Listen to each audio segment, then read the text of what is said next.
Salut à tous, bienvenue donc sur l'entrepreneur Lifestyle, Thierry Henry. Donc épisode donc 138.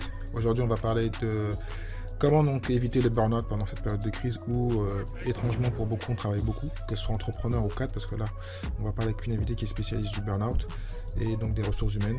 Donc on va apprendre comment à mieux gérer donc son stress, à faire attention à pas trop travailler, à couper un peu, parce que ça peut être un peu compliqué, surtout moi par exemple en 2020 j'ai travaillé plus que d'habitude.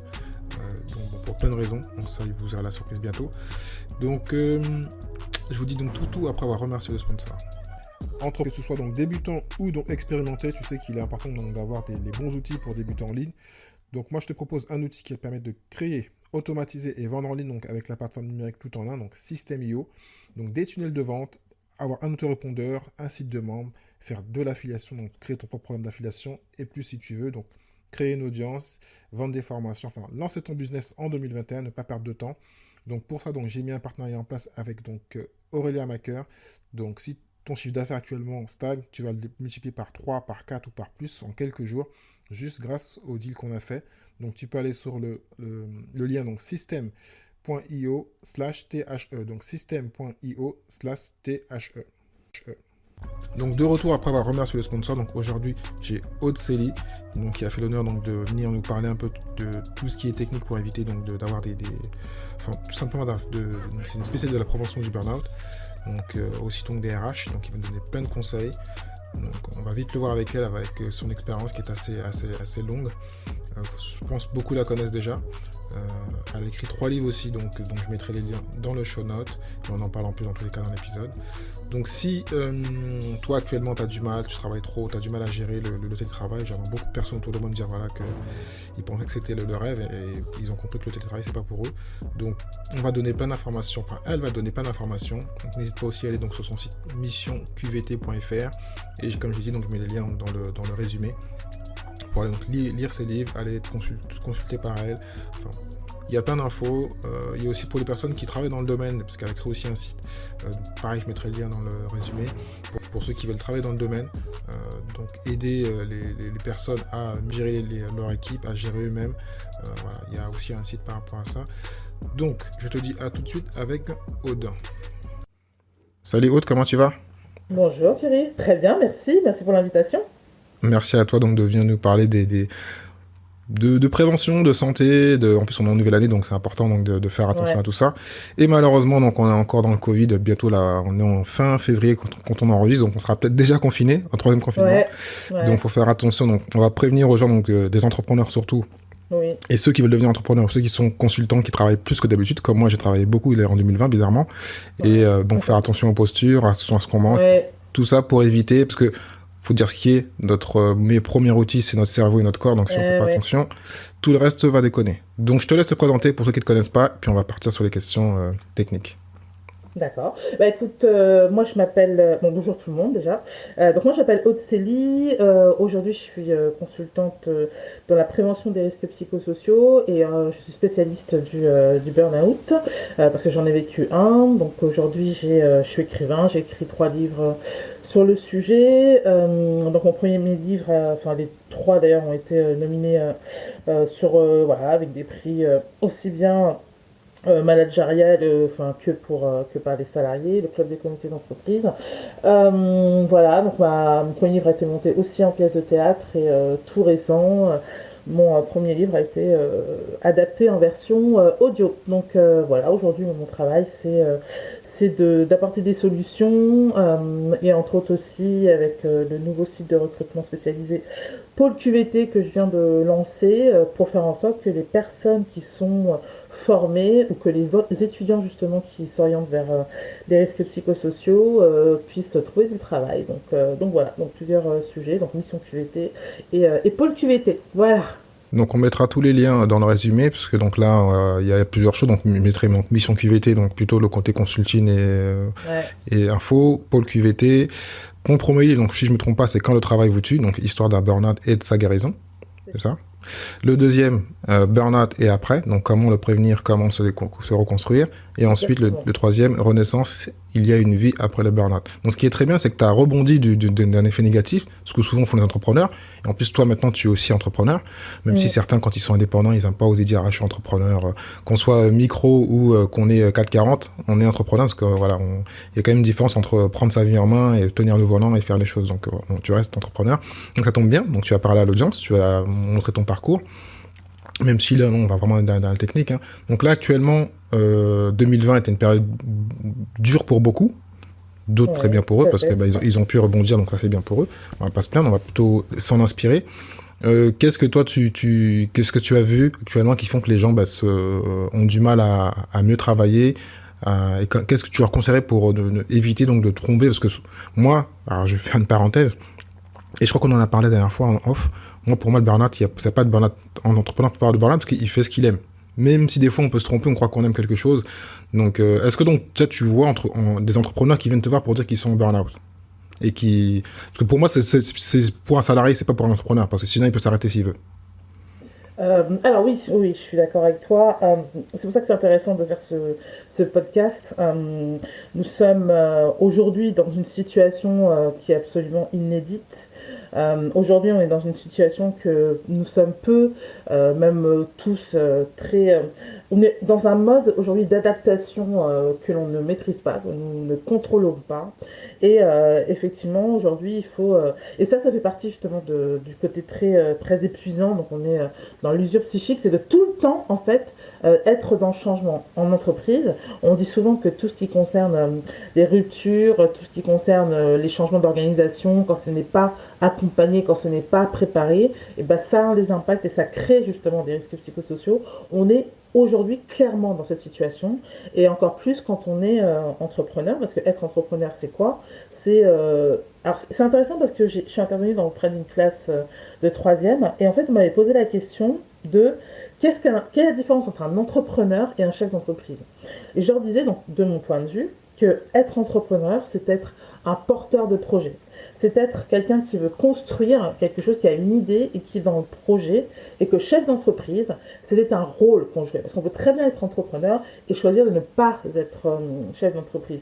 Donc aujourd'hui, ce qui est intéressant, c'est que on récolte aussi les conséquences du passé au niveau du travail. Et c'est aussi pour ça que je dis souvent, être entrepreneur, c'est une aventure exceptionnelle, mais qui est très difficile et qui n'est pas fait pour tout le monde. Aujourd'hui, il y a beaucoup de personnes qui ont été déçues du salariat, et donc c'est complètement en cohérence avec le podcast qu'on fait tous les deux aujourd'hui. C'est que de par le stress au travail, de par les conditions difficiles dans lesquelles j'ai pu évoluer au niveau du salariat, du fait d'avoir été déçu par cette expérience-là, je ne veux plus revenir à l'entreprise et je décide de me propulser en tant qu'indépendant. Clairement, moi, donc dans ma situation, dans mon histoire, donc moi j'ai effectivement vécu un Mais toi la différence c'est que tu as fait le tour, tu as vraiment tout fait. Bah, Bon, ouais.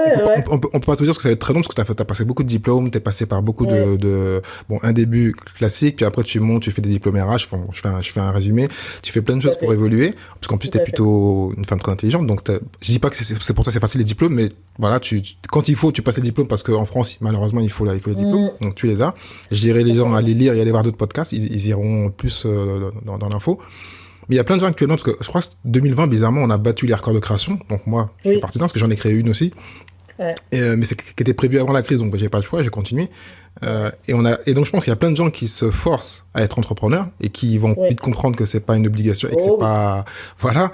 Et donc, qu'est-ce que toi, tu penses que malheureusement, on entreprend, mais on est entreprendre forcé à rester à la maison. Et c'est ce qui souvent cause le problème. Il y a plein de gens même qui sont même managers, donc là, on va parler à tout le monde, cadre manager, et qui rêvent de... Parce que, bon, moi, des gens comme moi ou d'autres font des vidéos ou travaillent à la maison, mais moi, je suis introverti, ça me dérange pas.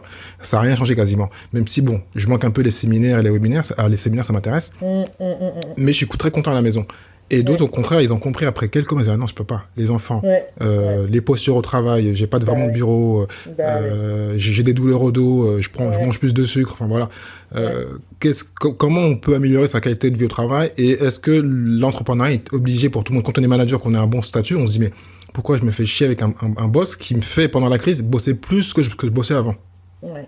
Bah, en fait, aujourd'hui, c'est le télétravail, hein, c'est le télétravail qui a pris le pas sur le mode du travail qui était classique, c'est-à-dire qu'on était dans le côté présentiel. Quand on est sur le côté présentiel, on a quand même un certain cadre. C'est-à-dire qu'en général, les gens se déplacent pour aller donc de la maison au travail le matin, ils travaillent. Quand même, normalement, il y a une pause déjeuner, donc c'est un cadre quand même. On revient au travail, ensuite on s'en va et on reprend les transports. Aujourd'hui, le télétravail a fait complètement exploser ces frontières-là. Déjà qu'avant, en fait, avant tout ça, et dans mon métier, on disait que pour concilier vie pro, vie privée, le télétravail était un levier de motivation. C'est-à-dire que quand on disait ça, c'est-à-dire que beaucoup souhaitaient d'être en télétravail parce que ça les arrangeait, justement par rapport au transport, par rapport aux enfants, etc. Et aujourd'hui, en fait, on a basculé de l'autre côté. C'est-à-dire qu'on est dans le trop de télétravail. On a un des éléments clés, mais clés en fait du télétravail, et les plus malheureusement dramatiques, c'est l'isolement. L'isolement, c'est l'argument quasiment principal des idées noires, des tentatives de suicide et des suicides. Donc en fait, aujourd'hui, beaucoup effectivement ont voulu en tout cas basculer sur le côté je deviens indépendant, j'ai une idée, j'ai envie de me lancer, etc. Sauf que ils n'ont pas pris en compte le fait que, ok, je vais être indépendant, mais je vais me retrouver en télétravail. Parce qu'aujourd'hui, quand je parle d'isolement, c'est qu'on est déjà isolé quand on est entrepreneur pour ceux qui sont lancés avant, pour ceux qui ont décidé de devenir entrepreneur. Ben, on parle On souvent vit de tous les la, jours. de la solitude de l'entrepreneur. Exactement. Moi-même, j'ai été confrontée pendant très longtemps au côté je suis seule devant mon ordinateur, je suis seule à faire ma prospection, je suis finalement seule dans mes interactions professionnelles. Et au fur et à mesure du temps, j'ai développé un réseau parce que c'était très important pour moi et ça l'est énormément pour d'autres. C'est d'avoir du lien, c'est d'avoir le côté humain que l'on retrouve. Parce que quand on bascule de l'entreprise où il y a, en général, on fait partie d'une équipe, on part d'un endroit en fait où on est en pleine société finalement à du jour au lendemain un endroit où je suis seule. Et aujourd'hui, la difficulté qu'on a, c'est effectivement ce que tu viens de dire tout à l'heure, c'est le temps. Aujourd'hui, on ne maîtrise plus le temps. Aujourd'hui, on passe plus de temps au travail, à la maison, qu'au travail avant. Pourquoi? Bah parce que le travail, il est juste à côté. Aujourd'hui, je n'ai plus besoin de faire d'efforts pour aller au travail. Donc, finalement, je n'arrive plus à faire la différence entre le timing pour aller au boulot et le timing pour aller déjeuner ou pour repartir. Donc, on se retrouve aujourd'hui avec un emprisonnement du travail en plein milieu de notre vie personnelle. Il arrive souvent, et je sais très bien qu'il y en a beaucoup qui vont se reconnaître. Je sais pas, je dois commencer ma journée à 9h30, bah, je me lève à 9h15. Je suis pas forcément habillée. Il y en a beaucoup en fait qui sont tu sais, dans ce côté, je ne m'habille pas en fait. Alors que quand tu vas au travail, tu t'habilles. Donc il y a cette espèce de Ouais, mélange donc en tu fait. penses que j'ai fait une vidéo dessus, moi. Et bon, moi, je suis pas le bon exemple parce que je le fais pas. Je l'ai dit, mais je l'ai avoué dans la vidéo, c'est que moi, je suis habitué, donc ça fait 4 ans que je suis à domicile. Donc, j'ai pas besoin, je suis en mode travail tout le temps. Et ça me dérange pas. Et surtout qu'en plus, j'ai 3 activités différentes. Donc, c'est encore plus Oui, compliqué, mais bon, j'arrive à gérer. oui, Enfin, à moitié, même si là, je me fais aider parce que je recrute. Mais c'est vrai qu'une personne qui est manager plutôt qui cadre, logiquement, pour garder le rythme, il faudrait que quand elle oui. se lève le matin, qu'elle s'habille, qu'elle Voilà, mette pas la chaussure, mais qu'elle mette son jean et qu'elle mette sa chemise, elle exactement. se mettra en mode travail. Parce que c'est vrai que et Exactement. je l'ai discuté avec plein de gens pendant la crise, ils m'ont dit, mais moi, quand je suis à la maison, j'arrive pas à bosser. Je vais faire la Ah oui. machine, je vais faire ci, je vais mettre la télé. Je dis, ah, mais non, mais c'est pas possible. Quand on bosse, simplement. Oui, mais ça c'est facile pour toi parce qu'en fait, il y a ce qu'on appelle alors, c'est ce qu'on appelle à la fois des injonctions paradoxales, mais aussi des temps, des ruptures intempestives. C'est-à-dire que, d'ailleurs, c'est pour ça on est dans une situation où beaucoup procrastinent, parce qu'on ne sait plus faire la différence entre l'urgent et l'important.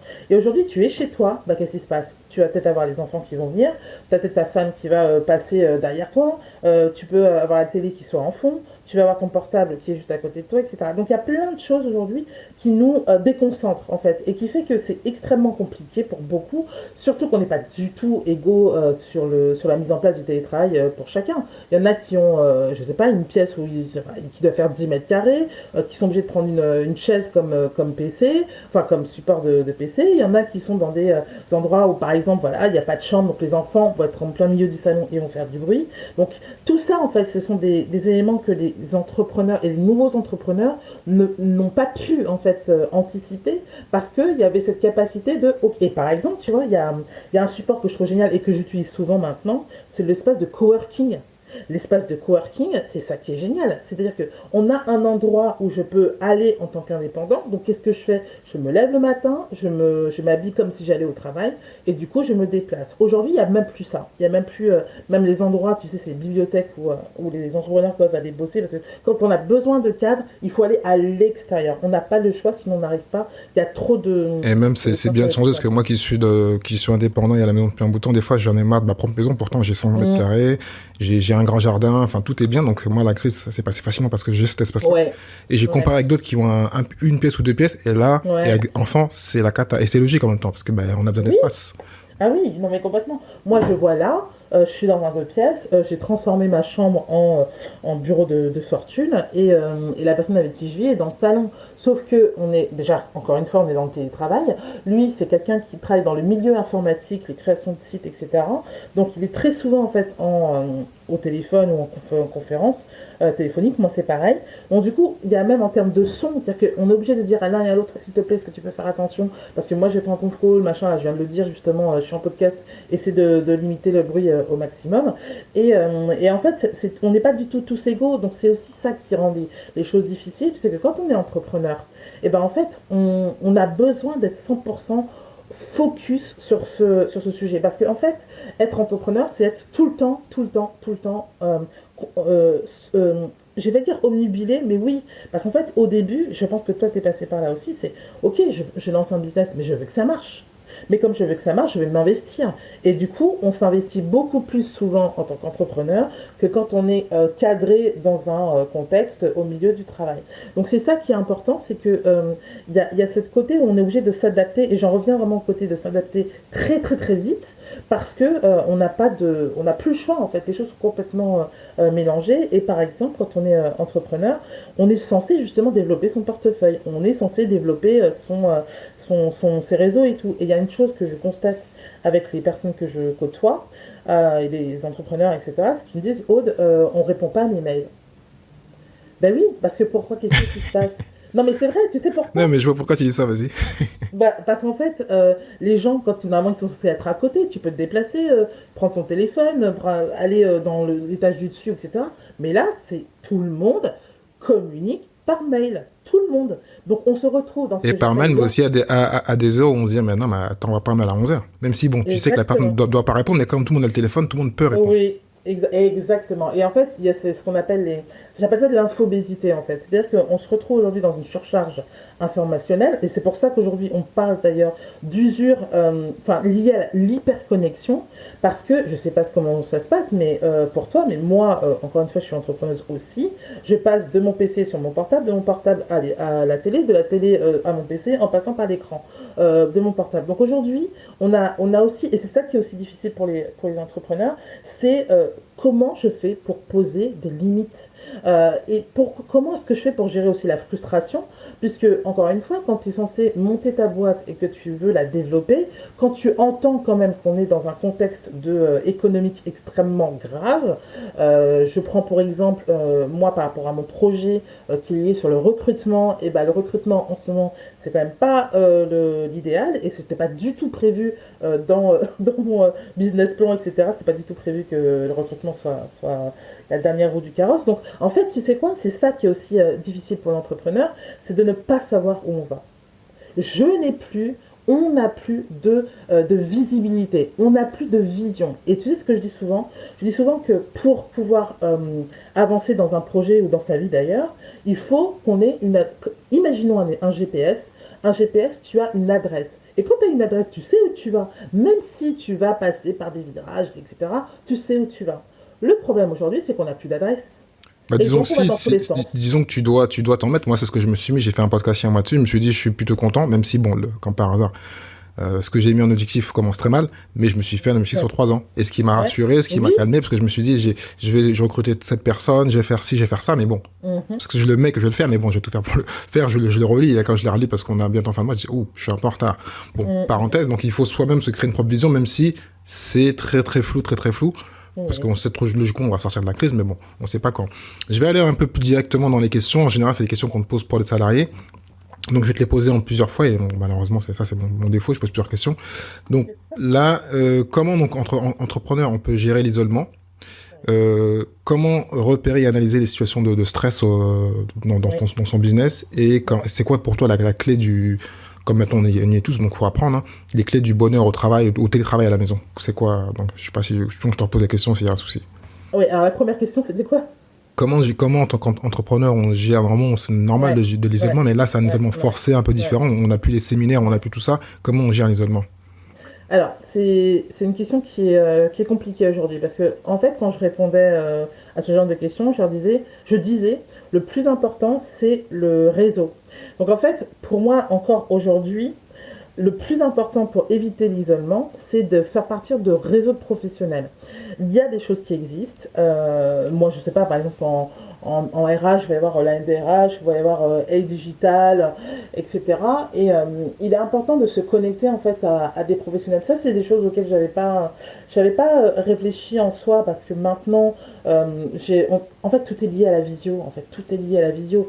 Donc, aujourd'hui, le seul moyen de ne pas être isolé, c'est de pouvoir se connecter malheureusement par l'écran, mais ainsi est ainsi. Et c'est pour ça qu'en fait on a beaucoup de, de, de réflexion, plutôt ouais, c'est ça, de réflexe, d'aller vers le côté, je sais pas, apéro WhatsApp, des choses comme ça, apéro Zoom, donc je pense que toi aussi t'es passé par là. Mais le seul moyen en fait c'est de connecter aux autres via l'écran. On n'a pas le choix.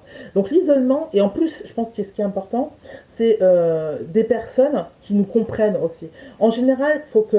Et aussi de sortir du travail, parce que comme on est tout le temps H24 maintenant connecté entre la vie pro et la vie perso, en fait, il y a besoin tu vois, de lâcher cette espèce Non, mais je pense qu'il de- faut aller chercher les petites sorties. Moi, ce que je faisais à l'époque, c'était aller faire mon sport dehors ou aller, bah là, j'ai pas le choix, Voilà. donc aller prendre les enfants, donc ça me prend 10 minutes, je vais récupérer les enfants, je reviens. Bon, même si je mange plus de pain, mais ma famille en mange, donc bah, je vais en acheter, et je vais acheter du pain, et ça me fait faire sortir 5 minutes. En plus, j'y vais à pied, donc je prends pas la voiture. D'abord, j'en ai plus, donc je suis tranquille. Ou sinon, je prends le vélo, et donc ça me fait faire un peu de sport. Donc voilà, Oui, c'est mais des ce qui petits est détails de intéressant, rien du tout, mais voilà. ouais, mais ce qui est intéressant, c'est que là, est-ce que vraiment tu me fais une rupture par rapport à l'isolement? C'est toi tout seul qui va faire du sport et c'est toi tout seul qui va dehors. Donc il n'y a pas de notion finalement de collectif, puisque c'est toi tout seul qui sort. L'isolement, c'est vraiment par rapport à un tout, par rapport à une société, par rapport à un groupe, je suis en dehors. Donc le seul moyen en fait de créer ce lien, et ça c'est intéressant ce que tu viens de dire, c'est que il faut être créatif. Et quand on dit qu'il faut être créatif, ça veut dire que, étant donné que justement, bah, je sais pas moi, il y a des sites qui s'appellent Zanmi, je me rappelle que j'avais utilisé ça, ou OVS, et ben en fait c'est peut-être effectivement de s'inscrire dans tu sais, des espèces d'événements qu'il peut y avoir. Si on court à deux ou à trois, ça nous permet de connaître d'autres personnes, mais il faut quand même prendre conscience de l'immense difficulté liée au confinement et au reconfinement. Aussi, il faut prendre en compte aussi la peur.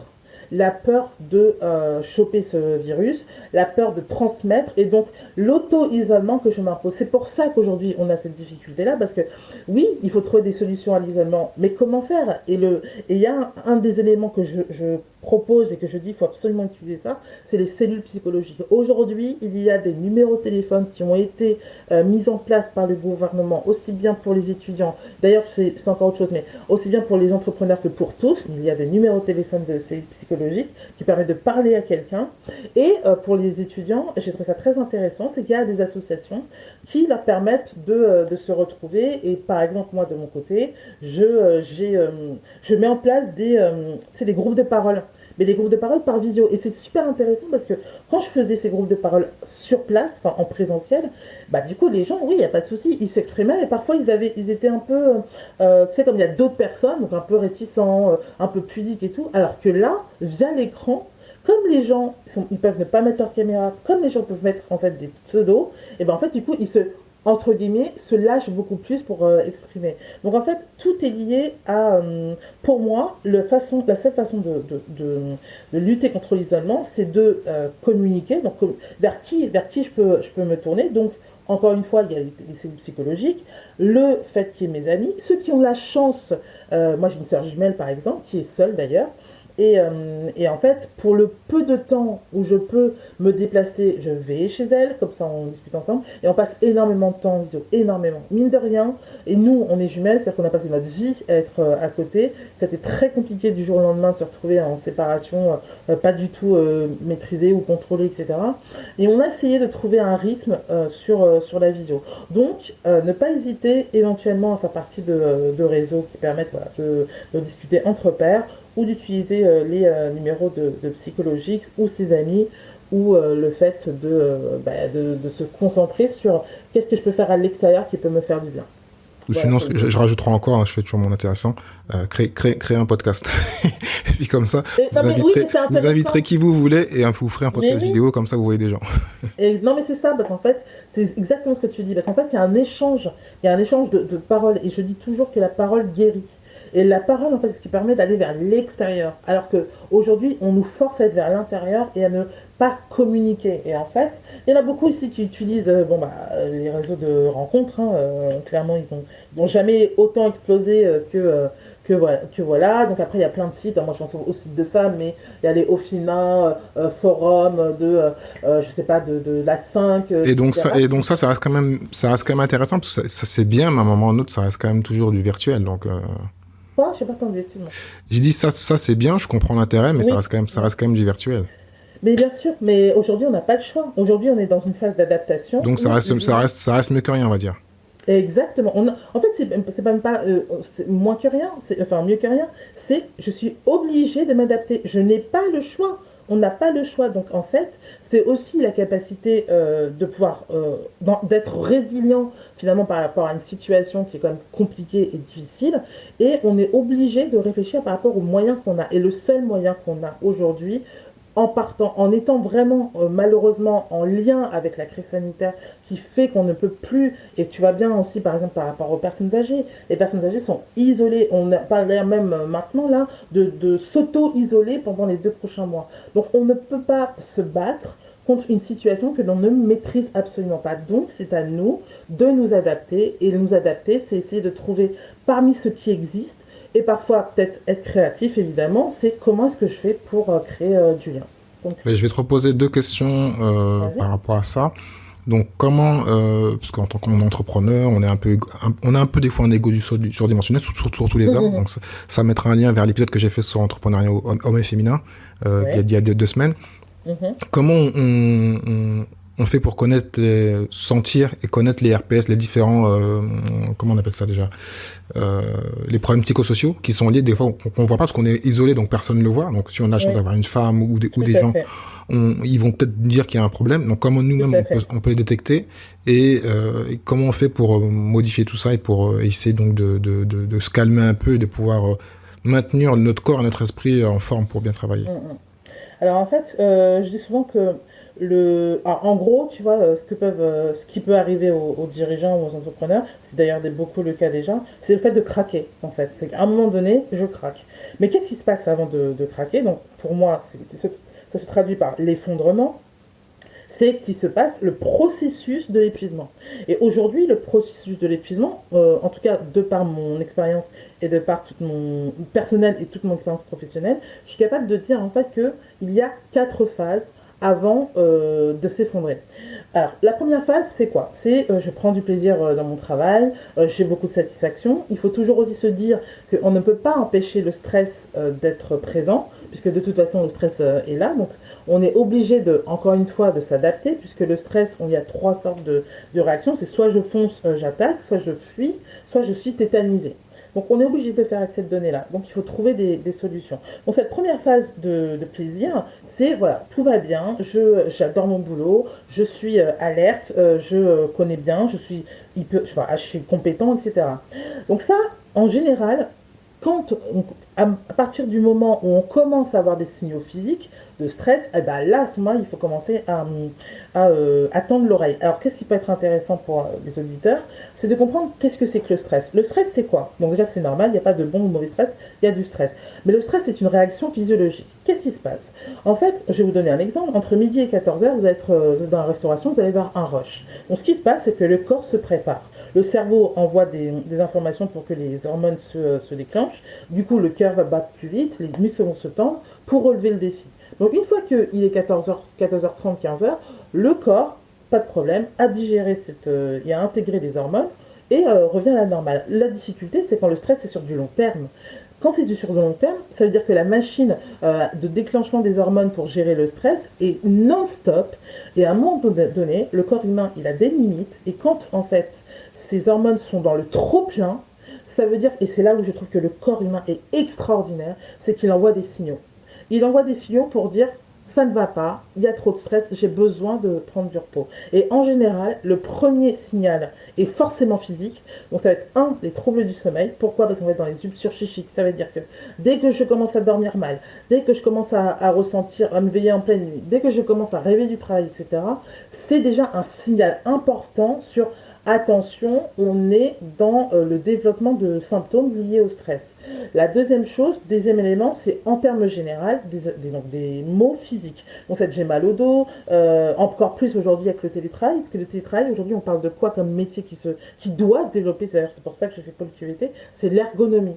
Aujourd'hui, beaucoup de gens mettent leur PC sur une petite table, donc du coup, le corps, donc le cou surtout, se baisse. Donc il y a un développement de ce qu'on appelle les troubles musculo-squelettiques.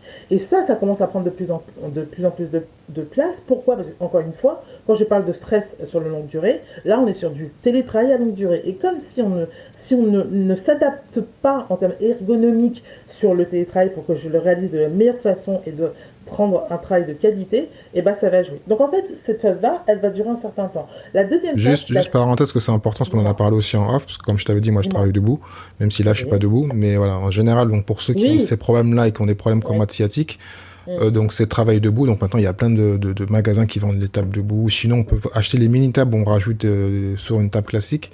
Et aussi même si on est debout, parce que moi j'ai eu le même problème même debout, c'est souvent de prendre le réflexe de toutes les heures de marcher. Enfin même si à la maison on marche pas, on fait des petits pas, mais de bouger un petit peu, aller boire de l'eau et revenir, parce que si on reste fixe tout le temps, automatiquement on aura des problèmes. En termes général, on dit qu'il faut au moins prendre 5 minutes de pause toutes les heures. Au moins. Donc voilà, c'est exactement ce que tu viens de dire, c'est de se lever et de prendre, d'aller chercher un eau, bref, de pouvoir bouger un tout petit peu, faire quelques exercices aussi. Donc, deuxième phase, on passe sur la phase d'alarme. À partir de cette phase-là, on peut encore agir pour ne pas sombrer en fait dans ce processus de l'épuisement qui peut aller très très vite. Et donc voilà. Dans cette deuxième phase, on commence à avoir des signaux de stress. Donc comme je viens de le dire, qui sont forcément physiques. On va commencer à avoir des réflexes de prise de poids parce qu'on mange énormément, ou de perte de poids parce qu'on a moins d'appétit, de maux de ventre, entre autres ce qu'on appelle un reflux gastro-œsophagien, des maux de dos, des lombalgies. Moi par exemple j'avais ce qu'on appelle une névralgie cervico-brachiale. Voilà, donc le trouble du sommeil, c'est pas avoir forcément envie d'aller au travail. Bref, il y a tout cet aspect-là qui va prendre en compte. Donc en général, on le reconnaît parce que le temps de travail prend sur le temps perso. À partir du moment où le temps de travail se réduit, le temps de perso se réduit, ça, on est dans la phase d'alarme. Ouais, mais Ensuite, je vais quand même te poser la question, parce que oui, bien sûr. en tant qu'entrepreneur, on n'a pas ce souci-là, justement, on travaille tout le temps. Et même quand tu as dit Ouais, qu'on rêve du c'est travail, juste. un entrepreneur, il rêve de son travail. Et en plus de rêver de son travail, il rêve de son futur projet. Mais bon, ça, c'est peut-être pas pour tout le monde. Mais comment on fait? Parce que, après, certains te proposent, moi, j'ai déjà fait des sujets dessus, de faire du Mhm. yoga, de faire plus de sport, de se mettre des limites sur un planning. Donc, comment toi, tu Eh oui. conseilles en général? Est-ce que, en tant qu'entrepreneur, parce qu'on n'a pas d'heure, et Ouais. que, Mm. la mode, c'est de faire comme Elon Musk, de faire 80 heures, 90 heures. J'ai Ouais. essayé, c'est compliqué. Donc voilà, comment tu fais? Et ben en fait, moi je planifie. Je planifie. C'est-à-dire que et d'ailleurs c'est intéressant parce que du coup ça m'a forcé à le faire, chose que je ne faisais pas forcément avant, c'est que je me planifie en fait sur ma semaine tous les travaux que j'ai à faire, tout ce que j'ai à faire. Donc il y a aussi ce côté où il faut encore une fois s'adapter. Et je trouve ça intéressant ce que tu viens de dire parce que moi par exemple, j'utilise énormément YouTube.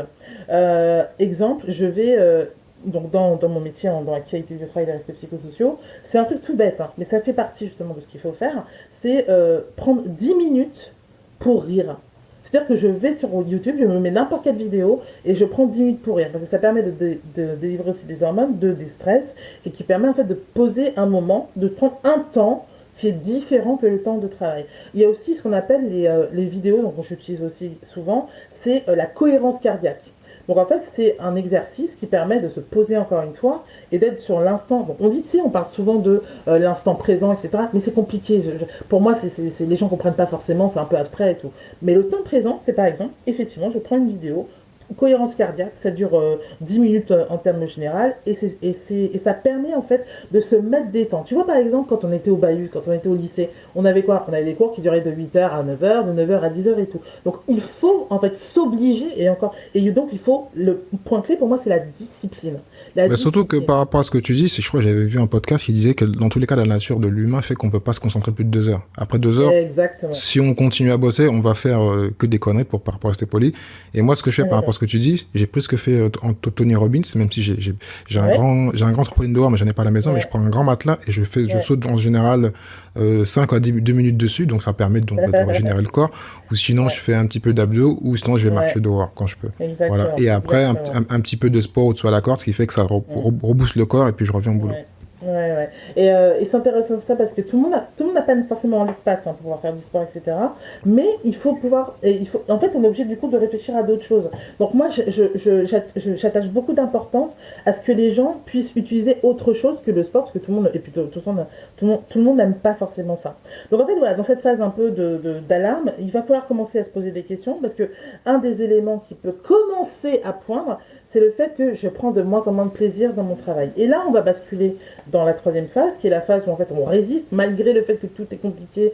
J'essaie de faire mon travail, j'essaie quand même de gérer ma On en revient prospection. à l'ego de l'entrepreneur qui va dire non, moi je suis Voilà, plus fort que tout le monde, je vais voilà, réussir. Mhm. exactement. En fait, pourquoi? Parce qu'en fait, on a un statut.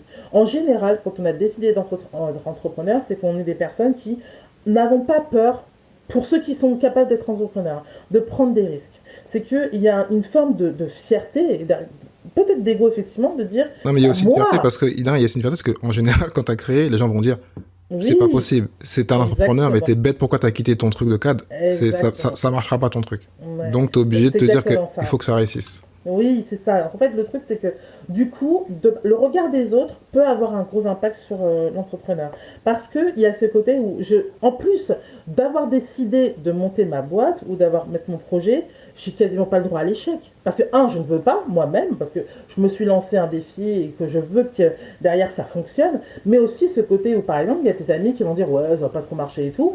Et en fait, si ça marche pas, mais c'est pas une question de honte, mais c'est une question de déception totale. Donc, ne serait-ce que par rapport au regard des autres, beaucoup d'entrepreneurs font l'erreur de se dire il faut absolument que je réussisse, il faut absolument. Et du coup, se mettre la pression là où, déjà, en tant qu'entrepreneur, on se met déjà la pression nous-mêmes. Nous-mêmes. Donc, il y a cette espèce de détachement qu'on est obligé de faire pour sa survie, clairement, c'est de ne pas se fier au regard des autres. Il faut toujours se regarder soi et se dire, et c'est pour ça qu'il y a un gros travail quand on est il y a un très gros travail quand on est entrepreneur, c'est la gestion de soi, pas des autres. C'est la gestion de soi, c'est-à-dire la gestion de mon temps de sommeil, la gestion de mon temps de travail, la gestion de mon temps de déstress, la gestion de comment est-ce que je m'organise, la gestion de comment est-ce que je fais au quotidien pour atteindre mes objectifs. Donc il faut tout, et surtout, j'attache beaucoup d'importance à expliquer que l'importance des petits pas. Il y a une phrase que je dis souvent qu'il faut retenir, c'est marcher lentement n'empêche pas d'arriver. Donc il faut savoir pouvoir se dire, ok, si je veux arriver à ça, entre guillemets, je le divise en plusieurs sous-objectifs, et step by step, il faut y arriver. Ensuite, Marcher voilà. lentement n'empêche pas d'arriver, c'est très beau, c'est qui Ouais, ça? moi.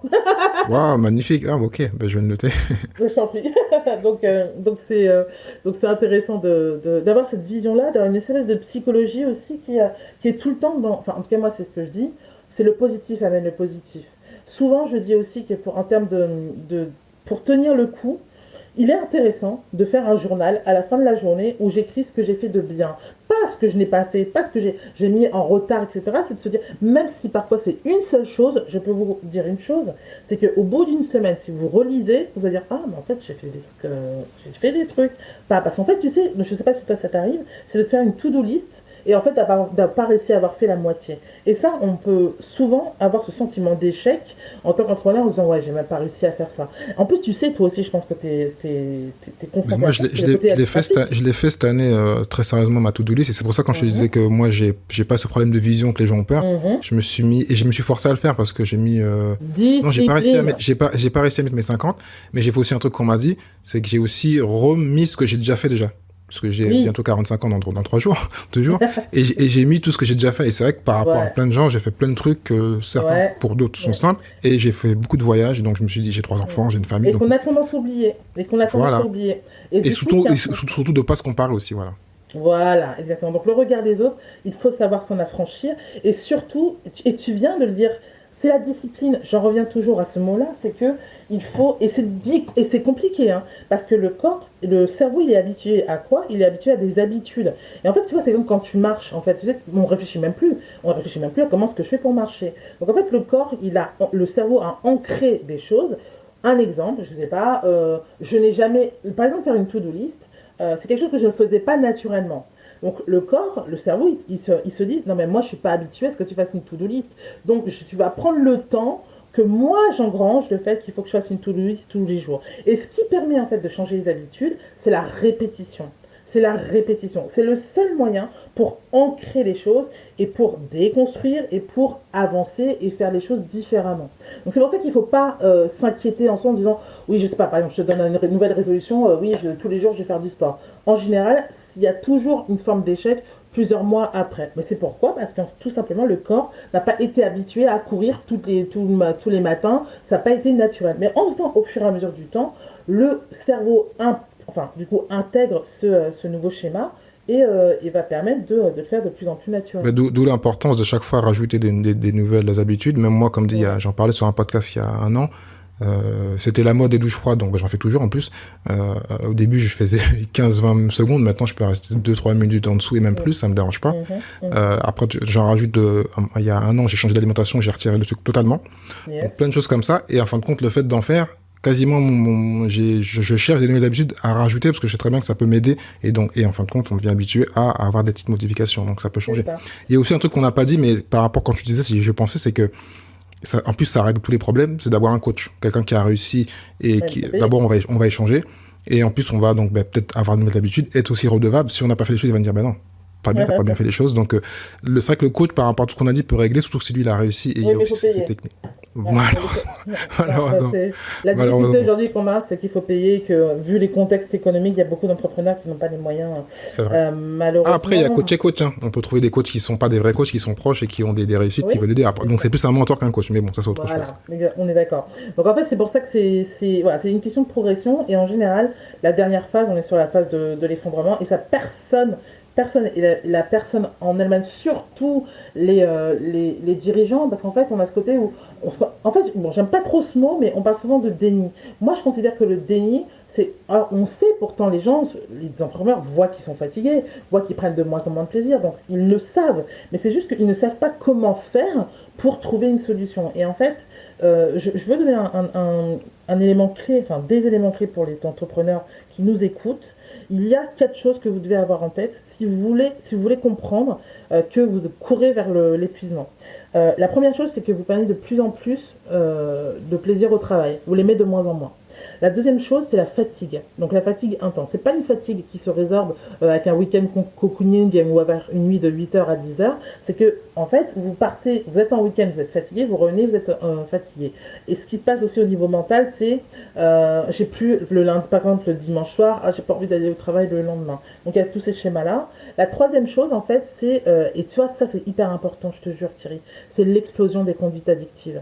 Ça, c'est un truc qui a explosé à cause du télétravail et à cause du confinement. C'est-à-dire que quand tu vas au travail, tu es au boulot, Mais quand tu es à la maison, tu as accès à l'alcool, tu as accès au fait que tu vas fumer plus, le fait que tu vas prendre parfois, il y en a qui vont prendre des joints pour se détendre, et tout ça, du sucre, plus de café, et tout ça, quand je parle de conduite addictive, c'est je prends quelque chose d'externe pour me sentir bien et tenir le coup. Même le fait de faire une cure de vitamines, c'est un signal de j'ai besoin de quelque chose pour tenir le coup.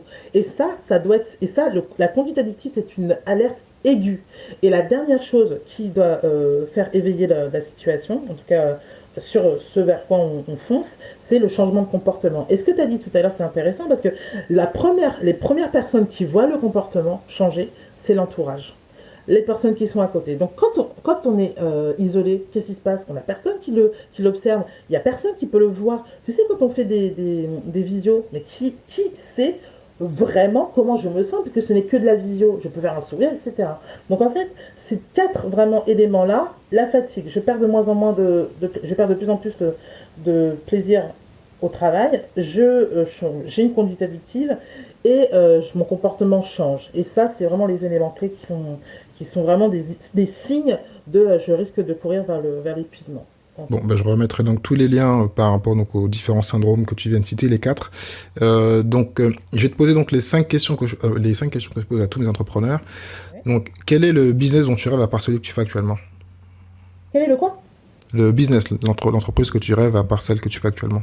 Parce qu'il y a un projet Alors, il y a un projet, mais je ne peux pas trop communiquer pour l'instant. Tu l'as pas déposé encore, c'est ça? Si, c'est un gros truc, donc pour l'instant, je peux pas. Bon, Mais tu repasseras pour nous en parler alors. Ouais, non, mais pour moi, aujourd'hui, c'est Pôle QVT.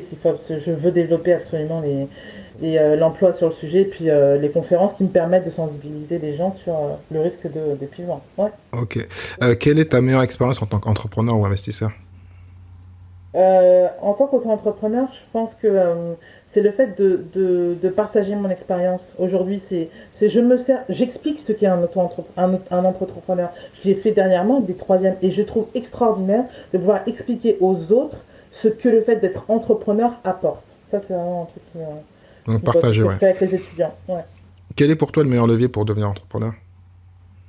Ouf. Le courage et l'humilité.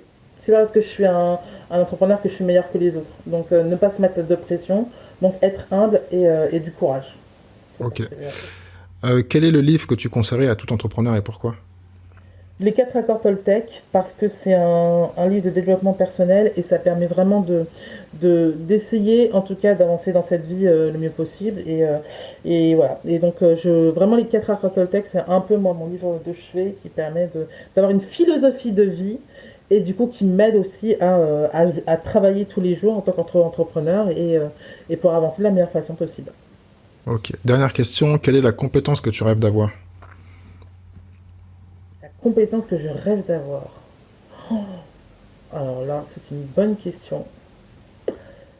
C'est une bonne question parce que je considère que la personne que je suis, elle est très bien. En fait, j'avance au fur et à mesure du temps. C'est de l'expérience qui me permet justement d'évoluer. Donc, j'ai pas de compétences que je rêve d'avoir. Honnêtement, moi, je veux rester comme je suis.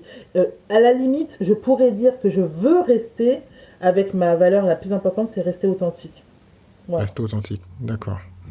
Bon, tu as été assez original, parce qu'en général, tout le monde a répondu à la première, donc tu n'as pas répondu, mais je comprends pourquoi. Je me suis toujours posé la question pourquoi les gens ne cachaient pas un peu leur business, donc tu l'as fait. Et la dernière, en général, les gens rêvent, ils disent ah, je veux voler, je vais apprendre 30 langues, donc bon, voilà. T'es bien dans tes bois, donc c'est bien. Ça confirme en fin de compte l'épisode, donc tu as fait un travail sur toi, donc tu es plutôt contente. Aude, grand merci. Je mettrai donc tous les liens pour les gens donc aller te voir. Et voilà, faut pas avoir peur donc de poser des questions, d'aller se renseigner, d'aller lire ce que tu mis et d'aller lire les 3 livres. Hein. Et puis donc moi je te dis à bientôt. Oui, écoute, merci pour tout. N'hésitez pas à me contacter si vous voulez par LinkedIn, ce sera avec grand plaisir. Et du coup, je souhaite plein de bonnes choses à tout le monde dans une situation qui est un peu compliquée. Et surtout, force aux entrepreneurs et aux dirigeants. C'est vraiment important. Salut. Merci à toi d'avoir écouté cet épisode de l'Entrepreneur en Stage jusqu'à la fin. Si tu as aimé et que tu penses que cela peut aider ou intéresser quelqu'un que tu connais. Donc partage cet épisode, like-le, commente-le et bien sûr mets note numéro 5 s'il te plaît. Donc cela va m'aider à continuer à pouvoir monter dans les classements de toutes les bonnes plateformes de podcast, iTunes, Spotify, enfin tu les connais. Si tu souhaites donc recevoir les épisodes directement dans ta boîte email, envoie-moi un email à contact@thierry-6.fr, contact@thierry-6.fr. Je te dis au prochain épisode. Ciao ciao.